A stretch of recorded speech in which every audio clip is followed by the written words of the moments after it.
Welcome to the Relapse and Recovery Chronicles, the Recovery and Relapse Chronicles, or whatever the fuck you would like to call it. And today I had a court date. I also filled out some major paperwork that's gonna get me where the hell I need to be as far as housing is concerned. So let's just say that God has really been blessing my game this last couple of months, man. And I don't really even have a topic. I'm just so grateful and so excited that things are actually starting to move and go my way. You know what? I do have something I want to talk about. Today in court, they did a lot of questioning me about my past addictions. And true enough, that's my history. But before this relapse, I had 5 years sober, which is why I had the foundation I had to come back to, which is why it really didn't take me long to bounce back, because I did have a good foundation to bounce back to. Well, I was already on a good foundation to bounce back on. You understand what I'm saying? Now, while they're questioning me and doing all these questionings with me, like to say I'm the one who harmed my children the most. This court case was this court date was actually for my daughter. And I just want to point out something. They are blatantly ignoring the fact that my child's father has a record, and on his record he has child fondling. Now, had I knew that about him, I probably wouldn't have made no kids with him.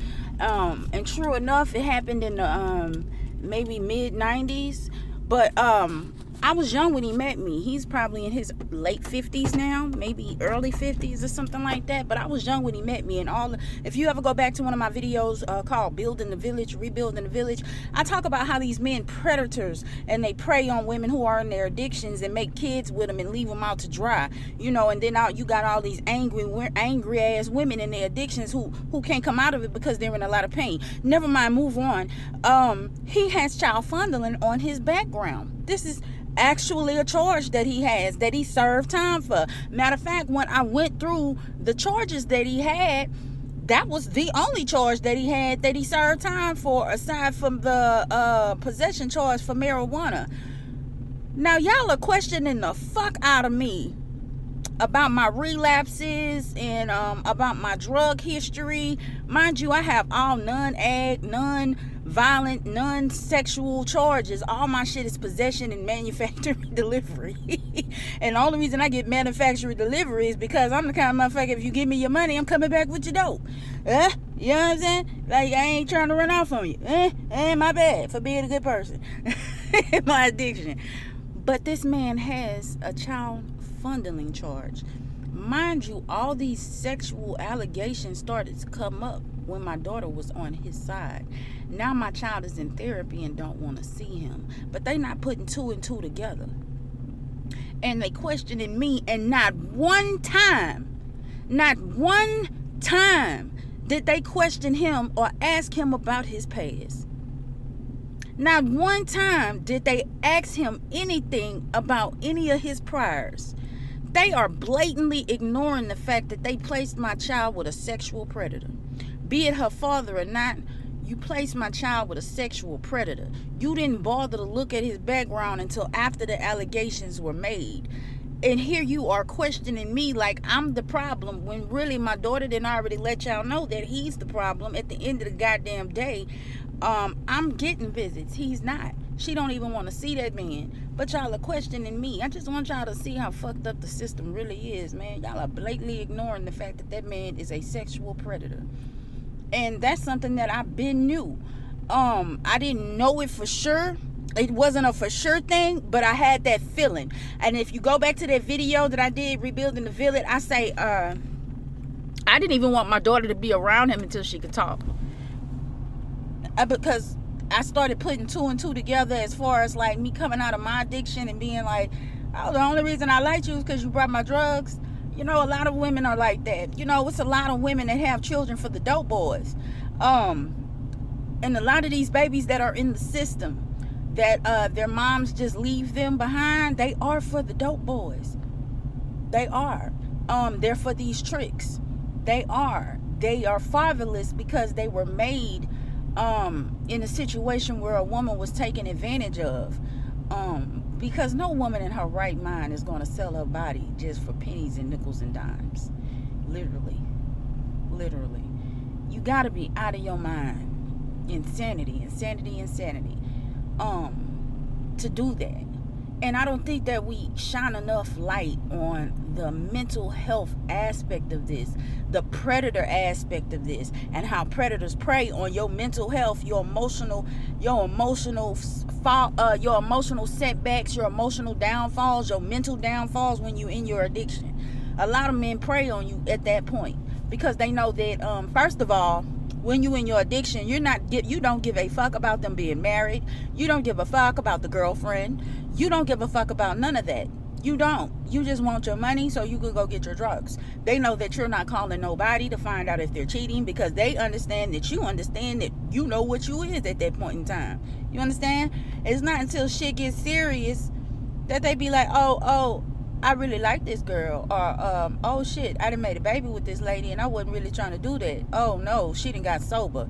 That it snapped to them that, oh, you done fucked up. Now you got to deal with real life consequences for some fantasy shit you had going on outside of your relationship with somebody who was knee deep in the doo-doo. Stuck in the concrete. Oh, but I rose, motherfucker. And here I is, motherfucker. And now you got to deal with me, motherfucker. How about that, motherfucker? This shit is crazy, bro. It's just crazy the way that they just blatantly ignore the fact that that man has that kind of charge. Questioned me like a motherfucker. Like, before my relapse, I didn't have published articles in different magazines. Like, I hadn't already started this YouTube channel before I relapsed. Like, I wasn't doing music and putting out videos to go with the music that I was doing. They really was trying to treat me like I've just been a whole strung out addict my whole life. That's not true. I just go in and out. You know, it's not cool, but I go in and out. And this was my first time actually ever being in my addiction and having my children taken away from me. This was my first time being in my addiction without my mama.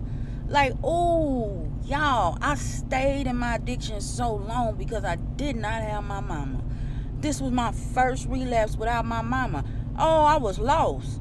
Oh, I was lost in the sauce. And then threw my kids off on my baby sister like a fool. Oh, Lord. And all I could do is pray that she forgive me for that. Oh, Lord, y'all forgive my nails. And with these hands, little ass shit. But, oh, well, this cute. This face is cute. Boo-boo, it's beat. Next.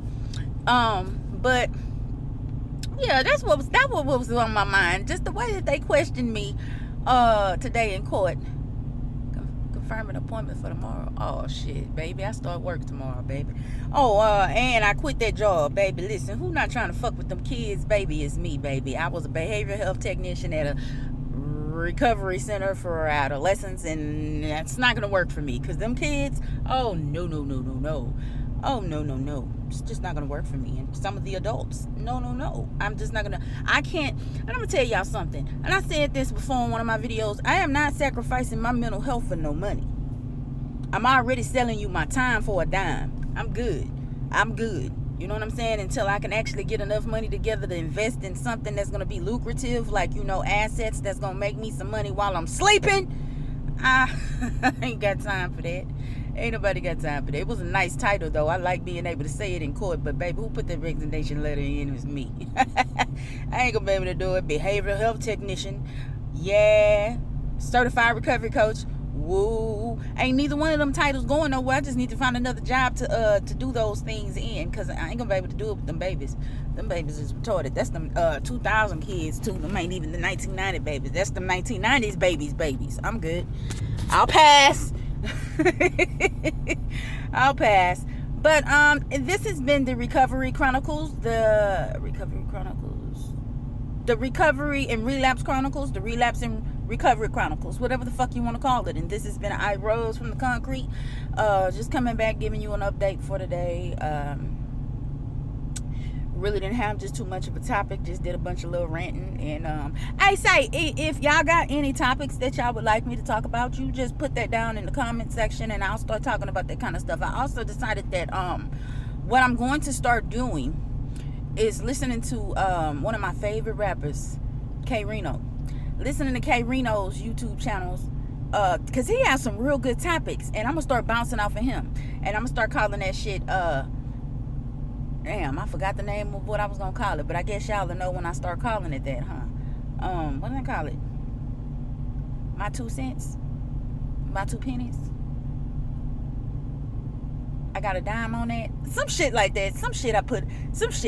And it's just gonna be me basically, reacting to his videos, other people's videos that I like, and putting my 2 cents in.